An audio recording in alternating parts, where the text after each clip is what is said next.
사모하고 주님의 은혜를 사모하는 여러분들에게 또 특별히 여러분들 가정과 일터 위에 자녀들을 위해 넘쳐나게 되시기를 주님으로 축원합니다. 우리가 날마다 보고 매일 똑같은 것들을 본다 할지라도 보는 사람에 따라서 그 보는 사람의 컨디션이나 그 보는 사람의 기분 혹은 심리적 상태나 정신적 상태 혹은 영적인 상태에 따라서 그 보는 것이 전혀 다르게 경험될 때가 참으로 많이 있습니다. 예를 들어서 오늘같이 가을비가 내리는 날이면 우울한 사람들은 참 구질구질한 비가라고 생각할 수가 있을 거예요. 참 우울하기도 하고 답답하기도 하고 짜증나기도 하고 이런 비라고 생각될 때지만 반면에 차 한 잔의 여유를 마시면서 음악을 감상하는 사람들에게는 비가 오는 날이 훨씬 더 좋다고 그래요. 비가 오는 날에 음악 소리가 훨씬 잘 들린다 그랬죠. 그러니까 똑같은 환경을 보더라도 똑같은 환경을 접하더라도 그 사람의 컨디션이나 그 사람의 기분, 심리적 상태, 정적인 상태에 따라서 전혀 다를 수가 있습니다. 이처럼 성경 말씀을 읽어도 읽는 사람의 컨디션이나 기분에 따라서 혹은 심리적 상태나 정신적 상태 혹시 영적 상태에 따라서 진리의 말씀 대신 이 거룩한 말씀, 변함이 없는 이 말씀을 읽음에도 불구하고 어떨 때는 전혀 다르게 똑같은 본문을 읽는데도 전혀 다르게 느껴질 때가 있습니다. 똑같은 본문을 어제 읽을 때가 다르고 또 10년 전에 읽을 때가 다르고 오늘 읽을 때가 또 달라질 수 있고 또 내일 또 읽을 때 그 의미가 전혀 다르게 느껴질 때도 있습니다. 그렇기 때문에 이 진리의 말씀인 성경이 때로는 우리들의 삶의 그 정황에 따라서 어떤 때는 심지어 심할 때는 이 말씀이 우리에게 시험으로 다가올 때도 있다. 이 말씀을 드릴 수 있습니다. 진리의 말씀임에도 불구하고 영원히 불변하지 아니하는 거룩한 말씀임에도 불구하고 때때로 우리의 심리의 상태에 따라서 이 말씀을 읽다 보면 이해할 수 없는 부분의 말씀도 있고 또 그것이 우리를 시험에 들게 하는 그런 말씀으로 우리에게 다가올 수 있습니다. 그렇기 때문에 성경을 읽다가 보면 이렇게 성경을 또 읽으면서도 어떤 날은 이 똑같은 본문을 읽어도 어떤 날은 이쪽 말씀이 이렇게 가슴에 와닿는 게 있는가, 눈에 확 들어오는 게 있는가 하면 어떤 때는 또 다른 말씀이 눈에 확 들어올 때가 있어요. 오늘 종교개혁주의를 맞이하면서 우리가 500년 전에 루터가 종교개혁을 일으켰던 그 종교개혁주의를 맞으면서 우리가 변화에 대한 삶을 살아야 되겠다 이런 고민을 하다가 말씀을 읽는 도중에 오늘 본문 말씀이 눈에 이렇게 익혀지는 거예요. 3장 1절로부터 18절까지 되어지는 말씀이 한 문맥으로 되어 있는데 다 읽지 않고 5절까지만 제가 읽으면서 특별히 눈에 들어오는 말씀 중에 몇 가지 말씀들이 있는데 오늘 말씀을 읽으면서 특별히 확 눈에 띄었던 말씀이 뭐냐면 5절의 말씀이에요. 5절 말씀. 다 중요한 말씀들이지만 1절부터 18절까지 다 중요한 말씀이지만 특별히 5절 말씀에 보면 루시 시어머니에게 이르되 어머니의 말씀대로 내가 다 행하리이다 하니라 이런 말씀이 오늘 본문에 나와 있습니다. 오늘 이 본문의 말씀을 눈에 확 들이면서 이 말씀을 붙들고 씨름하다가 오늘 본문의 제목을 가지고 아주 특별한 선택이라 하는 제목으로 말씀을 정해봤습니다. 아주 특별한 선택이다 이렇게 선택이라고 할 때는 우리가 그 선택이 참 중요하지만 선택이라고 얘기할 때 특별한 선택이라고 할 때는 반면에 다른 말로 얘기한다면 그 안에 위험도 내포되어 있다라고 하는 어려움도 내포되어 있고 어떤 면에서 크나큰 고통도 내포되어 있는 그 모든 것들을 감내하고 내가 선택했기 때문에 그것은 특별한 선택이라 그렇게 얘기할 수가 있습니다. 선택이 잘못되면 돌이킬 수 없는 실수와 돌이킬 수 없는 상처를 받게 되기 때문에 그래요. 어느 정도 특별한 것만큼 내가 특별히 선택한 것만큼 잘못하면 그 특별히 선택한 것만큼의 큰 아픔을 당할 수 있고 고통을 당할 수 있고 실패와 상처를 당할 수 있기 때문에 그렇습니다. 선택이라고 하는 것은 인생과도 같습니다. 인생은 어쩌면 우리 인생을 살아가는 인생은 선택하면서 살아가는 인생이 아닐까 생각합니다. 배우자도 우리가 선택해서 살아가야 되잖아요. 선택하잖아요. 어떤 아내를 만날까? 어떤 남편을 만날까? 물론 중매 서서 하는 것도 있지만 중매 선다 할 때도 결과적으로는 마지막에 내가 선택해야 되는 것 아니겠어요? 학교를 가는 것도 선택해야 되고 직장에 가는 것도 선택을 해야 되죠. 물론 내가 내가 선택했다고 해서 다 되는 건 아니죠. 내가 이 직장을 선택했다고 다 들어가는 것이 아니고, 내가 이 대학에 들어가겠다고 선택해서 다 들어가는 것만은 아닙니다. 그럴 때는 누군가 먼저 선택해 줘야죠. 직장도 나를 선택해야 되고, 그리고 뭐 학교도 나를 선택해 줘야 되는 것이죠. 참 우리 교회에 감사할 일은 강거 시간에 얘기했지만 참 어려운, 직장 다니기가 너무 어렵다는데, 들어가기가 너무 어렵다는데, 우리 교회 온 지 얼마 안 되는 철규가 시험을 쳤는데 4군데가 다 됐대요. 복 있는 사람은 4군데나 다 되고, 안 되는 사람은 한 대도 안 되는데, 하여튼 4군데 다 안 돼가지고 행복한 고민으로 어디를 가야 될까. 그러니까 결국은 뭐냐면 4군데에서 다 불러주니까 그 선택을 받은 거예요. 선택은 4군데도 받았지만 결국 결과적으로 최종적인 선택은 자기가 해야죠. 자기가 결단은 자기가 내려야 되는 거예요.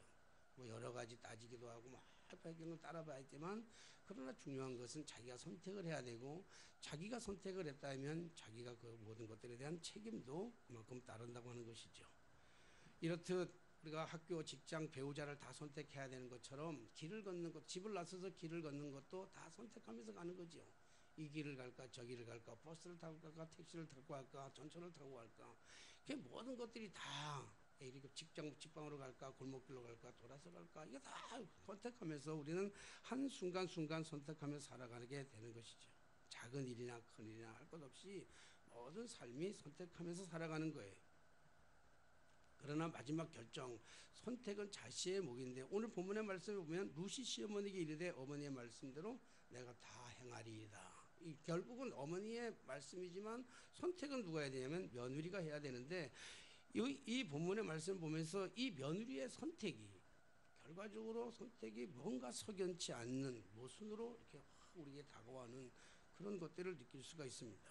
오늘 본문의 말씀 보니까 1절 말씀부터 보면 룻의 시어머니 나오미가 그에게 이르되 내 딸아 내가 너를 위하여 안식할 곳을 구하여 너를 복되게 하여 하지 않겠느냐. 지금 이 며느리를 위해서 복을 주려고 하는 거예요. 우리가 시간이 많지 않아서 본문 전체 룻기를 전체를 읽을 수는 없지만, 우리가 잘 알다시피 룻은 엘리멜렉의 부인으로서 기론과 말론이 베들레헴에서 흉년이 졌을 때 그 흉년을 피해가지고 어디로 가냐면 모압 땅에 갔는데, 모압 땅에 가서 남편도 죽고 아들 엘론과 기론과 다 죽는, 그래서 여자들만 셋이 남았는데, 그리고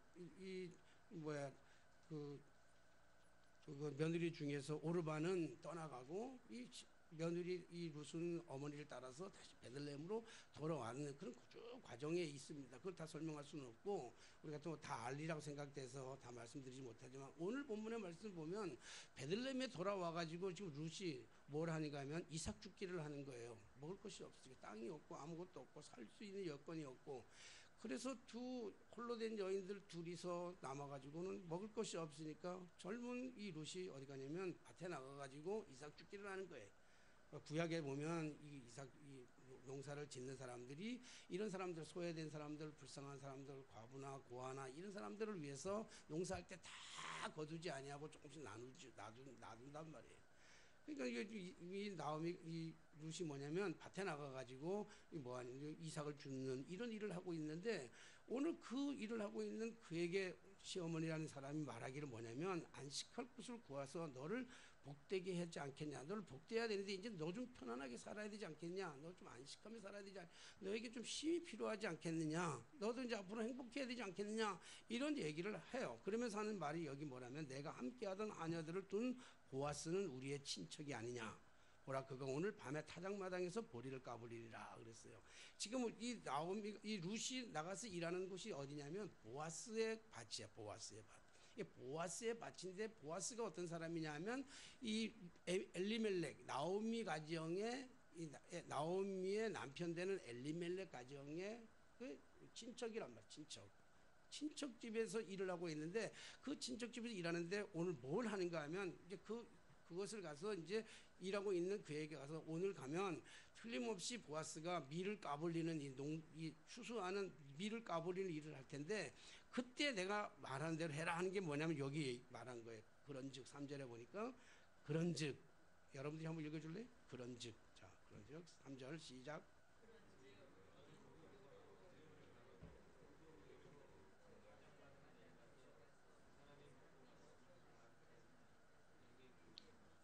그가 누울 때 너는 그가 눕는 곳을 알았다가 들어가서 그의 발치 이불을 들고 거기 누우라. 그가 내 할 일을 내게 알리리라 하니라. 어때요? 이 말씀을 들으면서 어떤 생각이 드나요? 이 말씀을 들으면서 너무 석연치 않은, 너무 삼류소설 같은 이야기 같지 않아요? 너무 석연치가 않죠. 근데 이 석연치 않은 성경 말씀, 이 삼류소설 같은 이 성경 말씀이 왜 거룩한 성경책에 기록이 되어 있을까? 오늘 가끔씩 그런 의문을 던지고, 의문만 던지면 큰 문제예요. 의문만 던지게 되면 시험에 들어요. 시험에 들게 되면 자칫 잘못하면 신앙적으로 신앙이 흔들리게 되고, 그게 좀 굉장히 깊이 속에 들어가게 되면 교회를 떠나는 경우도 참 많이 있단 말이에요. 근데 우리가 사실 은혜라고 하는 것은 어떨 때 더 크게 오냐면 답이 없어 보이는 모순들이 풀려나갈 때, 성경은 전체가 문제로 덮여져 있어요. 전부 다. 성경은 다. 마태복음 성경 66권 전체가, 성경 66권이라고 하는 얘기는 다른 말로 얘기한다면 성경에는 66가지의 문제가 있다 이렇게 보면 돼요. 창세기는 창세기 문제, 출애굽 문제, 요한계시록에도 다 문제가 있는 거죠. 문제가 있어. 근데 중요한 건 뭐냐면 답이 안 보일 때 참 답답하잖아요. 오늘 이 성경의 말씀으로 우리가 답을 모르고 이 성경을 본다고 한다면 참 답답하고 야릇하고 이상하고 불륜적인 이러한 이야기에 가득 들어 있죠. 그렇기 때문에 사실은 성경을 보면 성경은 문제들로 가득 차 있어요. 그런데 문제들만 가득 차 있는데 문제 속에 뭐가 숨겨져 있는가 하면 답이 숨겨져 있어요. 답을 숨겨놨어. 하나님께서 답을 다 감추어 놓고 이게 문제를 열거해 놨어요. 이거 문제만 보인단 말이에요. 그 문제를 뭘로 감추어 놨는가 하면 예수의 보혈로 이렇게 묻혀놨어요. 예수의 보혈로 이렇게 딱 묻혀놔가지고 우리가 영적으로 깨어있지 않는다든지 성령의 불로 임재하지 않고 성령의 눈으로 없으면 성경을 아무리 읽어도 문자적으로밖에 해석이 안 된단 말이에요. 여러분 성경을 오늘 본문을 읽으면서 문자적으로 읽는다면 오늘 믿음이 없이 아무것도 모르는 사람들이, 그리고 교회를 반대하는 사람들이 이 성경을 읽는다면 얼마나 기가 막힐 거예요. 이런 불륜적인 게 어디 있어요? 남의 남자한테 가가지고 지금 남자 이불 속에 들어가서 술 취한 남자 이불 속에 들어가서 동침하라 이런 얘기 아닙니까? 그런데 거기에 따라서 이제 시어머니가 그렇게 얘기했더니 며느리가 내 어머니 말씀대로 내가 그렇게 이런 콩가루 같은 집안이 어디냐고요. 문자적으로 보면 그렇게 되는 거야. 근데 이 답이 뭐냐면 예수의 보혈을 이렇게 싹 묻혀놨어요. 예수의 보혈을 이렇게 묻혀놨기 때문에 안 보여요.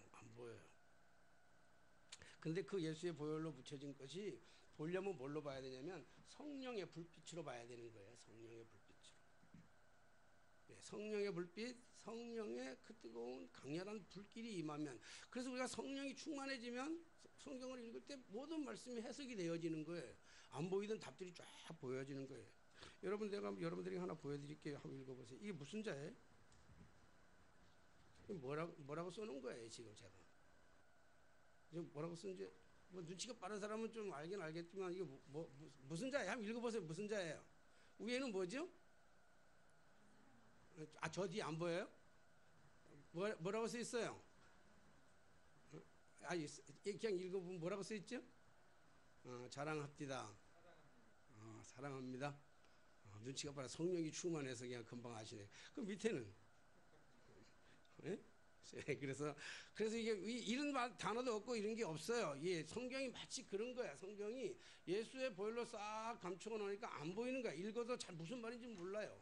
10번 읽어도 모르고 20번 읽어도 그냥 성령이 충만하지 않으면 문자적으로는 알아요.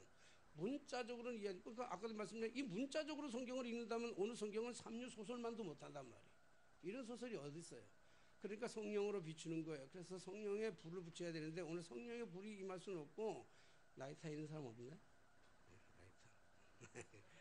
담배 다 끊어서 라이터 넣겠지 뭐. 그래서 제가 라이터를 구해왔는데 성령의 불을 한번 붙여보려고 그래요 제가. 그래서 성령의 불로 이렇게 딱 이 성령의 불이라고 생각하고 성령의 불로 이렇게 붙이면 자 이렇게 뭐죠? 뭐라고 돼 있죠? 그 뒤에 밑에 거는 그건 뭐 같아요? 그래서 저 뒤에도 쫙 한번 해보자고요.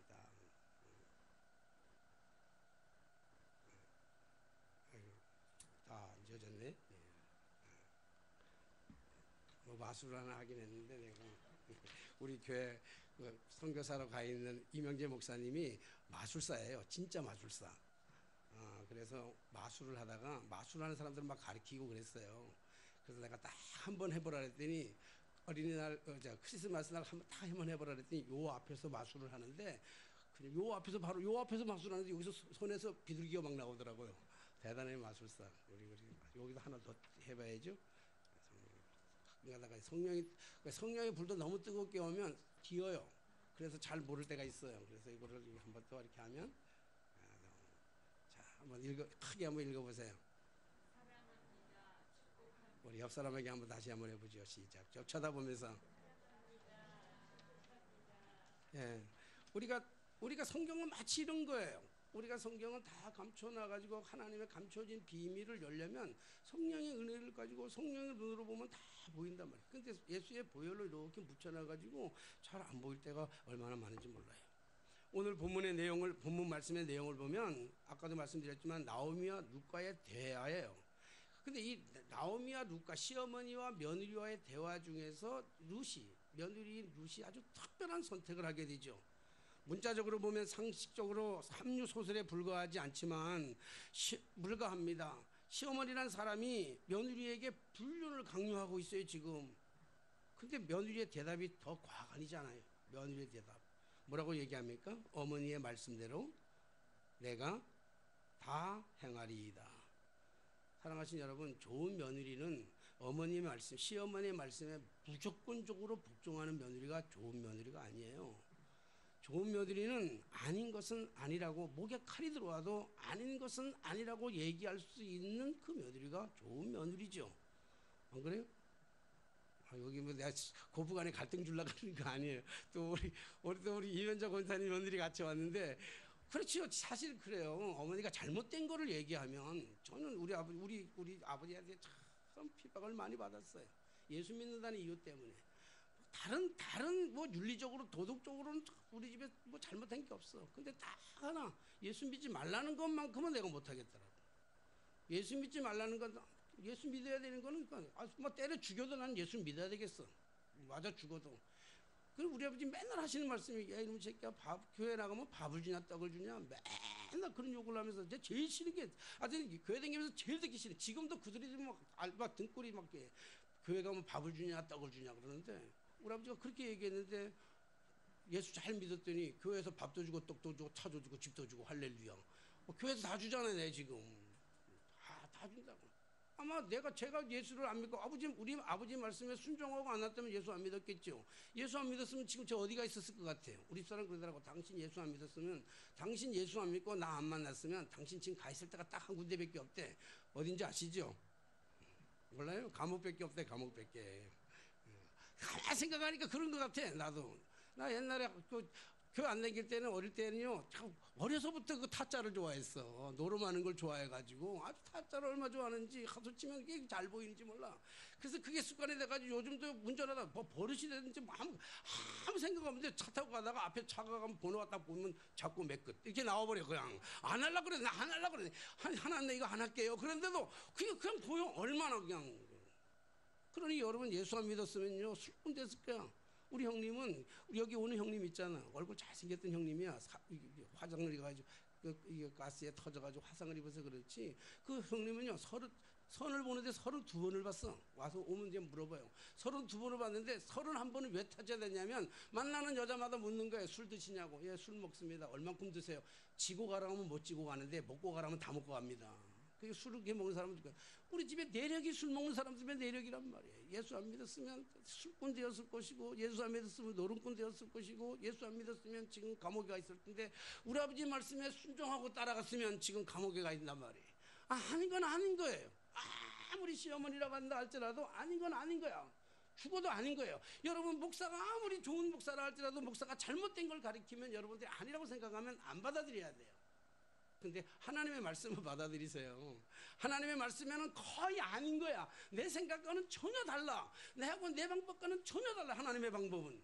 그렇기 때문에 내 방법을 꺾고 하나님의 방법대로, 내 생각을 꺾고 하나님의 생각대로, 내 계획을 꺾고 하나님의 계획대로 나아가는 자들에게 복된 삶인 줄로 믿습니다. 오늘 이 본문의 말씀 보면 윤리적으로 보면, 도덕적으로 보면 형편없는 이야기예요. 형편없는 시어머니, 형편없는 며느리, 자기가 잘 살겠다고, 그 잘 살아보겠다고 해서 그냥 그 불륜을 통해 가지고 그 시집 가겠다고 하는 이러한 생각이 얼마나 잘못된 생각이었습니까? 얼마나 잘못된 생각이었어요.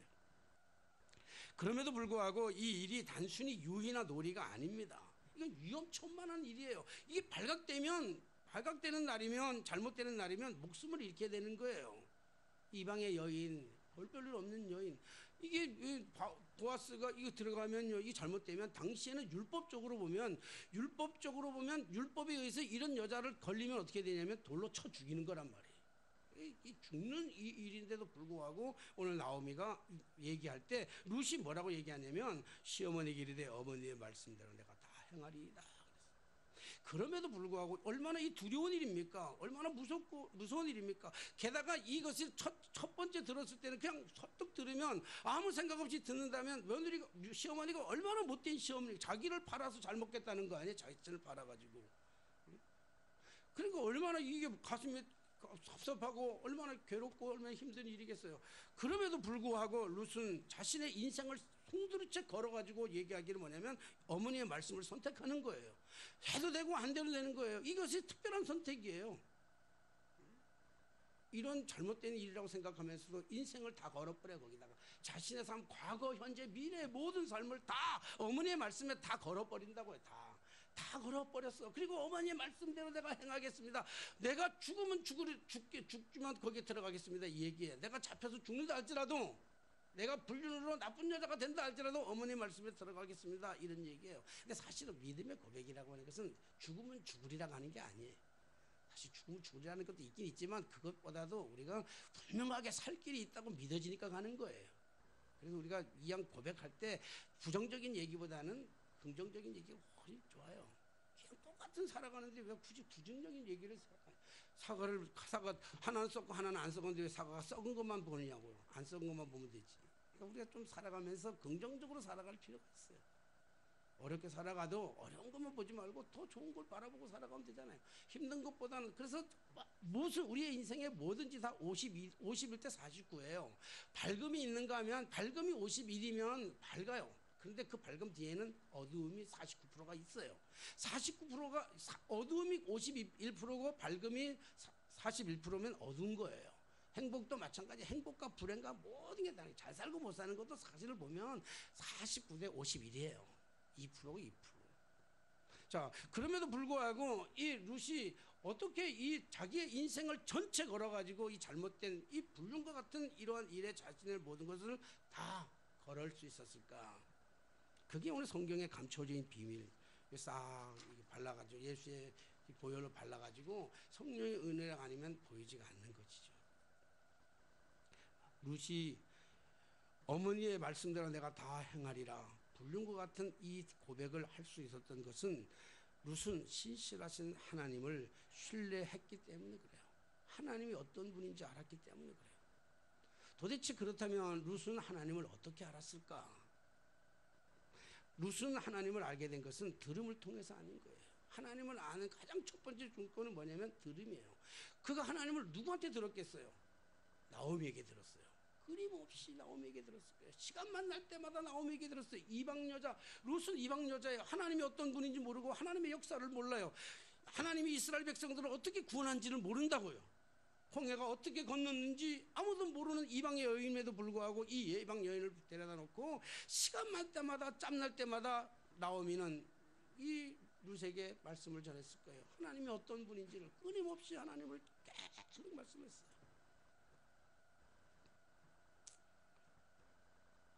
믿음이라고 하는 것은 들음에서 나는 것입니다. 그래서 로마서 10장 17절에 보니까 믿음은 들음에서 나고 들음은 예수 그리스도의 말씀으로 말미암느니라 그랬어요. 사랑하신 여러분, 자녀들의 신앙교육에 가장 중요한 것이 뭐냐면 반복교육이에요. 말씀을 끊임없이 반복하는 것. 우리 애들은, 제가 목사이면서 우리 애들은 어떤 말씀으로 내가 했는지 모르지만 내가 귀에 딱지가 않도록 가르친 거 하나 있어요. 딱지가 않도록. 딱지가 앉아가지고 지들도 나가면 한다는 얘기가 있을까? 입에 툭 튀어나온 얘기. 그거 뭐냐면 물어보면 저 싫어할까봐 내가 못 물어보는데 하나 분명한 것은 너희들은 하나님의 자녀라는 거. 우리는 하나님의 자녀라. 어디에가 있든지 어느 곳에가 있든지 무엇을 하든지 자기들은 하나님의 자녀야. 음악을 하든지 노래를 하든지 어디가 있든지 간에 하나님의 자녀야. 자기의 직장을 어디 선택하든지 간에 하나님의 자녀예요. 성경에 임마누엘 하나님이잖아요. 하나님이 우리와 함께 계세요. 처녀가 잉태하여 아들을 낳으리니 그 이름을 임마누엘이라. 임마누엘을 번역하니까 뭐예요? 하나님이 우리와 함께 계시다. 하나님 우리와 함께 계시는 거예요. 끊임없이 하나님. 두려워 말라, 놀라지 말라. 하나님이 너와 함께 하시고 성령 너와 함께 하시니라. 내가 어디를 가든지 하나님 성령 너와 함께 하시니라. 끊임없이 이사야 말씀을 얘기해 주는 거예요. 하나님의 말씀. 오늘 나오미는 룻에게 끊임없이 하나님의 말씀을 하나님의 대하여 말씀을 했으니까 나오미는 룻은 나오미의 말씀을 들으면서 끊임없이 들으면서 하나님이 어떤 분인지를 알았다는 거예요. 그리고 다음엔 뭐냐면 하나님을 보았어요. 하나님을 진짜 보았다고요. 하나님을 뭘 통해서 보냐면 하나님을 보는데, 그래서 하나님을 경험하는 게 너무 중요해요. 신앙생활에서 경험이라는 거 정말 중요합니다. 믿음 생활하는 데 있어서 경험보다 더 중요한 것은 없죠. 그런데 살아계신 하나님을 룻은 보았어요. 어디서? 나오미와 룻이 모압 땅에서 실패하는 것을 통해서. 사실 나오미와 룻은 실패한 사람입니다. 인생이 다 실패했죠. 남편 다 잃고 아들 잃은 나오미나, 그리고 시집 와가지고 남편 잃은 그 룻이나, 이방 여인으로 그래서 호강하려고 시집 왔는데 그 집 가면 호강할 줄 알고 시집 갔는데 시집을 가서 호강은커녕 시아버지 돌아가시고 남편 돌아가시고 다 돌아가시고 그 홀로 된 여인들 둘만이 더 외롭고 쓸쓸한 것, 아무것도 경작할 것이 없는, 자신들의 땅 한 평도 없는 그 외로운 곳 베들레헴에 다시는 돌아왔지만 농사할 수 없는 실패의 삶. 이 실패의 삶 속에서 이 고난을 통해서, 아픔을 통해서, 고통을 통해서, 절망을 통해서 무엇을 받는가 하면 그 안에 그럼에도 불구하고 자신들을 버리지 아니하는 그 하나님, 살아계신 하나님, 끝까지 포기하지 않는 하나님을 보았어요. 그러니까 룻이 얘기하잖아요. 당신의 어머니의 하나님이 나의 하나님이요, 어머니가 가는 곳에서 나도 가겠습니다. 이렇게 고백하는 거예요. 뭐냐면 실패를 통해서, 고통을 통해서, 아픔을 통해서, 절망을 통해서 하나님을 보는 거예요. 사실 하나님은 언제 더 잘 보이는가 하면요, 고통 때 더 잘 보여요. 즐거우면 그 즐거움에 빠져서 쾌락에 빠져서 하나님이 잘 안 보여요. 그래서 하나님이 우리에게 고난을 주시는 이유는, 하나님께서 끊임없이 우리에게 고난을 주시는 것은 하나님께로 돌아오라고, 하나님을 보라고, 하나님을 하라고 주시는 거예요. 그러니까 따지고 보면 그 고난이, 잘 보면 고난이 축복이라고요. 고난은 우리가 좋을 때 하나님 생각하게 돼요? 아니요. 쾌락을 즐길 때는 하나님 절대 생각하지 않아요. 근데 고통이 찾아오면, 어려움이 찾아오면, 오늘 모압 땅 베들레헴에서 흉년이 들었다고 난 소식을 듣고 살아보려고 베들레헴을 떠나서 모압으로 갔어요. 룻기의 전체적인 핵심은 그거예요. 베들레헴에서 흉년이 들어서 모압으로 갔다, 이 얘기가 시작이고 끝이에요. 사실은 이게 뭐냐면 베들레헴을 떠나서 흉년이 들어서 떠난 것이 아니에요. 이 성경을 영적으로 보면 흉년이 들어서 떠난 것이 먹고 살려고 떠난 것 같지만 아니에요. 베들레헴을 떠났다는 것은 하나님을 떠났다는 거예요. 하나님을 떠나서 세상에 살아가면 잘 살 것 같은데, 하나님 없이도 세상에 가면 얼마든지 잘하고 쾌락을 느낄 것 같은데, 모압 땅이라는 것은 세상을 대표하는 거군요. 베들레헴이라고 하는 것은 하나님의 품을 얘기하는 거고, 모압 땅이라는 건 세상을 얘기하는 거예요. 그러니까 성도들이 하나님의 품을 떠나서 모압으로 가면 거기에는 쾌락도 있고 물질도 있고 다 있어요. 다 만족하니까 좋을 줄 알고 모압에 갔지만 결국 가가지고 다 놓쳐버렸잖아요. 남편도 잃어버리고 아들도 잃어버리고 다 잃어버리고. 그래서 그들은 그 고통 속에서 뭐냐면 베들레헴에 하나님께서 흉년을 주셨다고 하는 얘기를 듣고 베들레헴으로 돌아오는 거죠. 신앙의 가장 중요한 것은 돌아가는 거예요. 오늘 룻이 돌아가가지고 지금 뭐냐면, 돌아가서 지금 형편없는 이 삶 속에서 어머니가 하시는 이 말씀 속에서 룻이 알았던 것은 뭐냐면, 내가 그 어려운 고통 속에서, 아픔 속에서, 실패 속에서, 남편을 잃어버리는 그 고난 속에서, 어머니와 함께 베들레헴으로 다시 오는 그 절박함 속에서 하나님이 그들을 버리지 아니하고, 자신들을 버리지 아니하고 자신을 끝까지 사랑하셨던 그 하나님의 사랑, 하나님의 살아계심을 그가 보았기 때문에 결국 그 믿음 때문에 어머니의 말씀대로 내가 행하리라, 그렇게 얘기하는 것입니다. 사랑하신 여러분, 경험이 없으면 무지하고 행동하지 않으면 무모한 것 같이 보여요. 성경은 믿음에 관한 영적인 책이죠. 그렇기 때문에 윤리적으로나 도덕적으로 읽어서는 아니 되는 거예요. 윤리적이나 도덕을 넘어서 구속사적인 책이 성경책입니다. 윤리와 도덕으로 읽으면 불륜이나 삼류 소설에 불과하지만 구속사적으로 성경을 읽는다면, 영적으로 구속사적으로 읽는다고 한다면 이 룻기만큼 더 좋은 성경은 없어요. 많은 우리가 교회에서 어버이 줄림만 되면 이 얘기예요. 효부간의 갈등 이런 걸 얘기하지 말고 며느리하고 시어머니가 좋은, 성경은 윤리적으로 보면 이보다 더 좋은 며느리와 시어머니가 어디 있겠어요. 이 관계가 더 좋은 게 어디 있겠어요. 윤리적으로 보면, 도덕적으로 보면. 그러나 성경은 윤리 도덕이 아니라 이걸 뛰어넘는 구속사적인 관점이에요. 이게 윤리 도덕적인 거는 잽이 안 돼요. 오늘 성경은 이 잽이 안 돼요. 그래서 구속자적인 관점으로 본다고 한다면 오늘 이 룻기는 성경의 66권 중에서 최고의 으뜸이에요. 제일 편한 으뜸이에요. 윤리적으로 보니까 안 보일 뿐이죠. 그런 관점에서 본다면, 이 구속사적인 관점에서 본다고 한다면 보아스를 놓치면, 오늘 성경의 보아스를 놓치면 싹 다 놓치는 거예요. 오늘 보아스를 놓치면 은혜를 다 못 받는 거예요. 아무리 내용이 좋다 할지라도 보아스를 놓쳐버리면 다 놓치는 거예요. 그러니까 다시 말로 얘기한다면 이것을 마치 윤리도덕적으로 시어머니와 며느리의 관계를 가지고 얘기한다 그런다면 이건 다 놓쳐버리는 거란 말이에요. 오늘 여기서 말하려는 진짜 핵심은 뭐냐면 보아스예요. 보아스. 이 보아스를 놓쳐버리면 다 놓치니까, 보아스를 알았기 때문에, 보아스가 어떤 사람인 줄 알았기 때문에 룻이 결단하는 거예요. 보아스가 어떤 사람인 줄 알았기 때문에 자기 며느리에게 그 요청을 하는 게 불륜과 같은, 정말 윤리적으로 보면 불륜과 같은 이런 것을 요청하는 거예요. 이 보아스가 누구냐면 기업물을 짜, 기업물을 짜라. 그러니까 오늘 여기에 보니까 보아스는 우리의 친족이 아니냐. 그래, 친족 가운데 이게 뭐냐면 보아스가 이게 기업물을 짜예요. 이 기업물을 짜를 히브리어로 얘기한다면 고엘이라 그래요. 고엘이라고 하는 건 다시 한번 풀어게 한다면 친족의 위험에서 구속해 주는 거예요. 구속자야. 어려움에서, 친족들의 어려움에서. 그러니까 고엘에 5가지 의미가 있는데 시간이 없기 때문에 아주 핵심만 얘기할게. 5가지가 얘기한다면 고엘 속에 담겨져 있는, 기업물을 쌓아 속에 담겨져 있는 의미가 5가지, 이스라엘은 5가지로 얘기하는데 그 하나는 뭐냐면 토지의 상환자야. 토지 상환자. 그러니까 토지를 다 팔아버렸어요. 가난해가지고 토지를 다 팔아버렸다고. 그러니까 지금 뭐냐면 엘리멜렉이, 나오미의 남편 엘리멜렉이 그 베들레헴 땅에서 흉년이 드니까, 모압 땅에는 잘 사는데 흉년이 드니까 집 다 팔아가지고, 땅 다 팔아가지고 어디 가냐면 모압으로 간 거예요. 마침 아메리칸 드림처럼 우리가 사는 게 어려우니까 돈 다 팔아가지고, 집 있는 땅 다 팔아가지고 미국으로 이민을 갔어요. 근데 미국에 이민을 가서 잘 살았으면 되는데 이민 가서 쫄딱 망했다고. 쫄딱 망해서 더 이상 살 수가 없으니 한국에 들어왔어. 그럼 집도 없고 절도 없고 땅도 없고 아무것도 없잖아요. 이스라엘 백성도 이제 그런 경우가 있단 말이에요. 엘리멜렉이 잘 살려고 다 팔고 갔는데 모압에 가서 완전히 망해가지고 다시 베들레헴에 돌아왔는데 베들레헴에서 먹을 게 없으니까 뭐 거린 행사를 해야 될 수밖에 없잖아요. 남의 집에 가가지고, 남의 밭에 가가지고 이삭 죽기만 하고 앉아 있는 거예요. 그런데 이게 지금 기업물을 짜라고 하는 건 뭐냐면 그런 사람들에게 친척이 대신 땅을 사다가 그 사람한테 주는 거예요. 대신 사서 주는 거야, 땅을. 이게 고엘 제도입니다. 그러니까 그게 이제 토지의 상환자고, 종의 속량자라고 하는 게 있어. 종의 속량자는 뭐냐면 부모들이 자식을, 딸들을, 요즘 우리나라도 그런 게 많았잖아요. 딸들을, 어떤 사람은 노른빛의 딸을 팔아버리기로 하는데, 이게 먹을 게 없으니까, 할 수 없으니까 자식들을 남의 집에다가 판다고요. 종으로 팔아가지고, 종으로 살아가니, 팔리면 평생의 종이야. 근데 그 종으로 살아가는 그 종이 다시 종의 신분을 회복하려면 누군가는 사서 풀어줘야 돼. 근데 누가 사줘요? 친척이 사주지. 이게 기업물을 짜라고.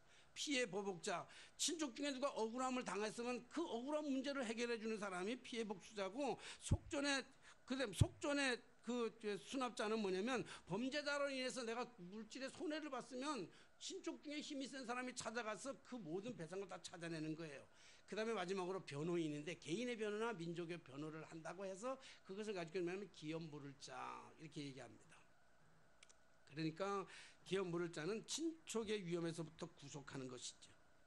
히브리에서 보면, 히브리에 또 보면 이런 단어가 있어요. 히브리어 말로 고엘 하담이라고 하는 말이 있어요. 그 고엘 하담이라는 말은 뭐냐면 피로 구속하는 사람, 피로 구속하는 사람. 그러니까 다른 말로 얘기한다면 여기 기업 물을 자 이 보아스는 나오미에게 있어서 그리고 룻에게 있어서 어떤 사람이냐면 그리스도의 예표란 말이에요. 그리스도의 예표. 그런데 어떻게 룻은 이방 여인이면서 이 실패한 여인이 어떻게 고엘을 알았을까? 어떻게 이 고엘 제도를 알았을까라는 거잖아요.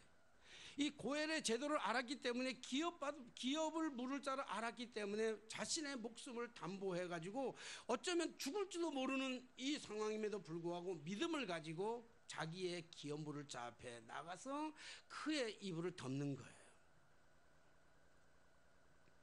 7절 말씀 보니까 읽진 않았지만 7절 말씀 보면 이런 말씀이 있어요. 보아스가 먹고 마시고 마음이 즐거워 가서 곡식단 더미의 끝에 눕는지라 룻이 가만히 가서 그의 발치 이불을 들고 누웠더라. 아까도 말씀드렸지만 이것이 믿음이 없이는, 믿음으로 보지 않고 영적으로 보지 않는다면 이거는 완전한 불륜입니다. 이런 못된 여자가 어디 있어요. 그런데 오늘 이 영적인 것으로 봐야 되는 거예요. 그의 행동. 그랬기 때문에 아까도 말씀드렸지만 믿음이라고 하는 것은 경험하기 전에는 참 무지해요. 믿음의 사람들이 내가 경험하지 못하고 무지의 사람들을 믿음으로 사는 사람들을 보면 얼마나 무식하고 얼마나 무지한지 몰라요. 게다가 믿음이라고 하는 것이 행동하기 전에는, 믿음으로 행동하는 사람을 보면 행동하기 전에는 그 행동이 얼마나 무모한지 모른다고요. 그렇기 때문에 믿음이라고 하는 것은 경험을 기반으로 한 말씀 따라 행하는 거예요. 오늘 룻이 말씀 따라 행한다는 것은 경험이 있어서 하나님이 어떤 분인 줄 알았어요. 기업 물을 자가 어떤 자는 줄 알았고 고엘의 제도가 어떤 줄 알았어요. 그리스도의 예표라니까. 그래서 예수님이 그가 나아가서 이불을 덮는 거예요. 자, 오늘 본문에 보면 이렇게 얘기했어요. 8절에 보니까 밤중에 그가 놀라 몸을 돌이켜 본즉 한 여인이 자기 발치에 누웠는지라. 이르되 내가 누구냐 하니 대답하되 나는 당신의 여종 루시온이 당신의 옷자락을 펴 당신의 여종을 덮으소서. 이는 당신이 기업 물을 자가 됨이니이다. 당신 우리 친척이고 당신 우리 기업 물을 자입니다. 여러분 이게 윤리적이 도덕적이 아니라 영적으로 봐야 된다는 거예요. 피의 구속자라는 거예요. 당신이 나의 구속자입니다 얘기를 했어요. 그랬더니 보아스가 뭐라고 얘기해요? 기가 막힌 얘기하는 거예요. 여러분 이런 세상에 이런 걸 뭐라 그래요? 이 청녀 같은 여자를 갖다가 세상적으로 뭐라 그래요? 우리 옛날 어른들은 그냥 화 무슨 뭐라 그러는데 그때 설명할 수가 없고 여기서 얘기할 수가 없고, 이런 정말 형편없는 쓰레기 같은 이런 여자를 향해서 이 룻이 뭐라고 얘기하냐면 그가 보아스가 얘기해요. 보아스가 얘기하기를, 자 보아스가 이렇게 얘기합니다. 10절 11절에 보니까 여러분들 시간이 없지만 여러분들이 한번 읽어주면 좋겠어요. 조는 사람은 없지만 그래도 한번 읽어보세요. 10절 11절 시작.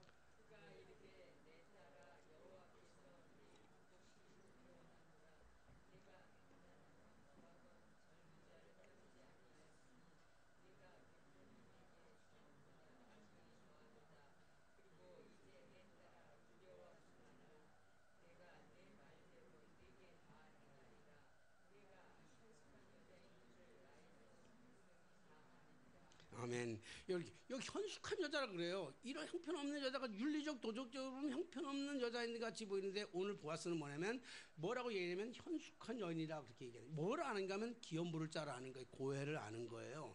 여기 영적으로 본다면 젊은 자를 따르지 아니하고 다른 밭으로 가지 아니하고 이렇게 해서 다른 밭으로 가지 아니하고 보아스의 밭에서 젊은 자를 따르지 아니하고 이게 이 얘기는 뭐냐면 다 젊은 자 다른 사람을 따르지 않았다는 것은 여기는 영적으로 보면 이단을 따르지 않은 것, 다른 종교를 따르지 아니하고 하나님께로 나왔다 하는 거예요. 그랬더니 오늘 그를 통해서 보아스는 바로 그를 통해서 현숙한 여자라고 말하잖아요. 현숙한 여자.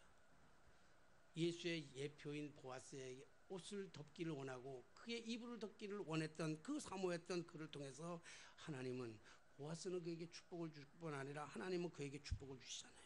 아까도 말씀드렸지만 보아스는 그리스도의 예표라고 그랬습니다. 그리스도는 기업 물을 자로 이 땅에 오셨어요. 그래서 기업 물을 자로 오셨기 때문에 그 고엘 하담처럼 피로써 우리를 구속하신 것이죠. 그러니까 그리고 나서 뭐라고 하냐면 현숙한 여인으로다. 완전한 문제를 나오미의 문제뿐만 아니라 자신의 문제를 해결받는 놀라운 은혜 가운데 거하게 되는 것이죠. 그리고 그가 혈통의 계보를 얻게 돼요. 그게 뭐죠? 오늘 보아스를 통해서 보아스가 보아스가 룻을 통해서 낳은 아들이 누구냐면 오벳입니다. 오벳이 낳은 아들이 이세고, 이세가 낳은 아들이 누구냐면 그 유명한 다윗입니다. 그러니까 현숙한 여인, 이 윤리적으로 도덕적으로 보면 삼류 소설에 나올 법한 형편없는 이 여인의 이 결단과 헌신이 영적으로 보면 기업물을 짜 고엘로 본다면 그는 다윗의 증조모가 될 수 있었던 것이죠. 마가복음 5장 25절로 34절에 보면 이와 환경은 다르지만 비슷한 여인 한 사람이 나옵니다. 누구 나오냐면 12해 동안 혈루증을 앓던 여인이에요.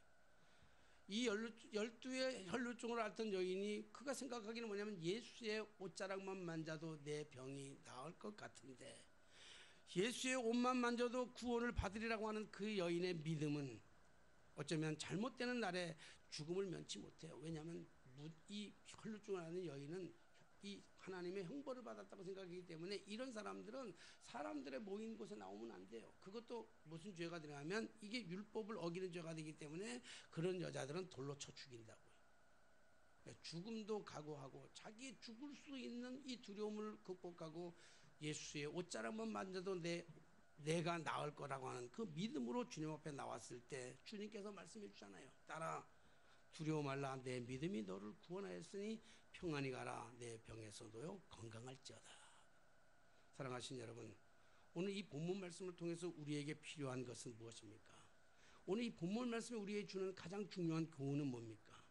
알미 아니라 예수의 옷자락을 은혜로 덮는, 그래서 예수 앞에 나아가는 신앙의 결단이 더 중요한 것입니다. 우리가 예수님께 나가서 예수의 옷자락으로 우리의 삶을 덮으면, 예수의 옷자락으로 우리의 모든 영적인 것을 덮으면 주께서 영육간에 아울러 우리의 삶의 모든 문제를 반드시 해결해 주실 뿐만 아니라 우리의 삶에 가는 길목마다 축복의 열매를 맺게 될 줄을 믿습니다.